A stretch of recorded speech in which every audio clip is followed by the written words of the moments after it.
Hi guys, ഇന്ന് നമുക്കൊരു beef biryani തയ്യാറാക്കിയാലോ. അപ്പോൾ അതെങ്ങനെയെന്ന് നോക്കാം. അപ്പോൾ ഫസ്റ്റ് സ്റ്റെപ്പായിട്ട് നമുക്ക് ബീഫ് നല്ലപോലെ കഴുകി വൃത്തിയാക്കി വെച്ചിട്ടുണ്ട്. അതിനുശേഷം ബീഫിലേക്ക് മുളക് പൊടി, കാശ്മീരി ചില്ലി, അതുപോലെ മല്ലിപ്പൊടി, മഞ്ഞൾപ്പൊടി, ഗരം മസാല, ബീഫ് മസാല, അതുപോലെ തന്നെ കുരുമുളക് പൊടി, ഉപ്പ്, പിന്നെ കുറച്ച് തൈര് എന്നിവ കൂട്ടി നല്ലപോലെ മിക്സ് ചെയ്തെടുക്കാം കേട്ടോ.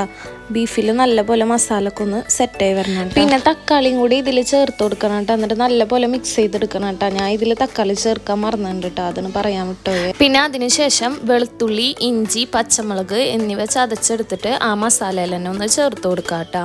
എന്നിട്ട് എല്ലാം കൂടെ നല്ലപോലെ ഒന്ന് മിക്സ് ചെയ്തെടുക്കാം കേട്ടോ.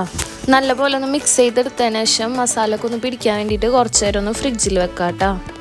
ഒരു അരമണിക്കൂറെങ്കിലും വെക്കണം കേട്ടോ, എന്നാലേ അതുമ്പോൾ നല്ലപോലെ മസാല ഒക്കെ പിടിക്കുള്ളൂ. അതിനുശേഷം കുക്കറിലിട്ടൊന്ന് വേവിച്ചെടുക്കാം കേട്ടോ. ഒരു 3 വിസിൽ. ബീഫ് വെന്ത് സെറ്റായി വരുമ്പോഴത്തേനും നമുക്ക് ബിരിയാണിക്കുള്ള പരിപാടി വെക്കാം. അപ്പോൾ അതിനായിട്ട് ഒരു ചീനച്ചട്ടി വെച്ച് ചൂടായി വരുമ്പോൾ കുറച്ച് വെളിച്ചെണ്ണ ഒഴിച്ച് കൊടുത്തിട്ടുണ്ട്. അതിലേക്ക് നമ്മളെ അണ്ടിപ്പരിപ്പ് ഇട്ട് കൊടുത്തിട്ടുണ്ട്. എന്നിട്ട് നല്ലപോലെ വറുത്തെടുക്കാം കേട്ടോ. അപ്പോൾ നല്ലപോലെ വറുത്തെടുത്തിട്ടുണ്ട്. അതിനുശേഷം കുറച്ച് മുന്തിരിയും കൂടിയും ചേർത്ത് കൊടുക്കുക. എന്നിട്ട് അതും നല്ലപോലെ ഫ്രൈ ആക്കി എടുക്കാം കേട്ടോ. മുന്തിരി നല്ലപോലെ ഫ്രൈ ആക്കി എടുത്തതിന് ശേഷം അതിലേക്ക് സവാള ചേർത്ത് കൊടുക്കുക കേട്ടോ. സവാള നന്നായി കനം കുറച്ച് അരിയണം കേട്ടോ. സവാളയും ഫ്രൈ ആക്കി എടുക്കാൻ വേണ്ടിയിട്ടാണ്. അപ്പോൾ നല്ലപോലെ സവാളയും ഫ്രൈ ആക്കി എടുക്കുക. സവാളയും നല്ലപോലെ ഫ്രൈ ആയി വന്നതിന് ശേഷം ഒരു പാത്രത്തേക്ക് മാറ്റി വെക്കാം കേട്ടോ.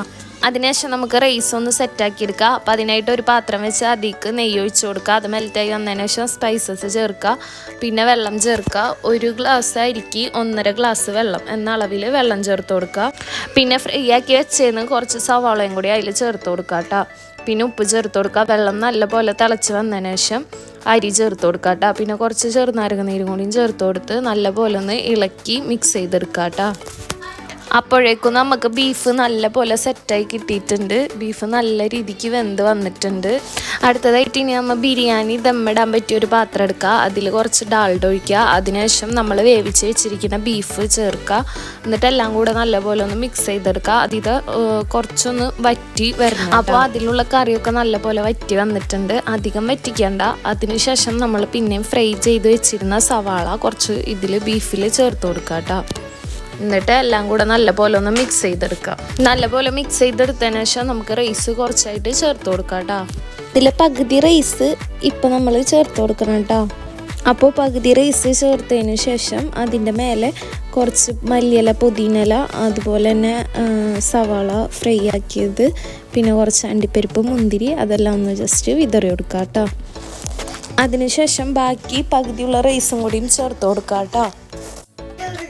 പകുതിയുള്ള റൈസും കൂടിയും ചേർത്ത് കൊടുത്തതിന് ശേഷം അതിൻ്റെ മേലെയും ഇതേ സെയിം സ്റ്റെപ്പ് തന്നെ ചെയ്യുക. മല്ലിയില, പുതിനയില, അതുപോലെ തന്നെ സവാള ഫ്രൈ ആക്കിയത്, അണ്ടിപ്പരിപ്പ്, മുന്തിരി എന്നിവ എല്ലാം ഒന്ന് ജസ്റ്റ് മേലെ വിതറി കൊടുക്കുക കേട്ടോ.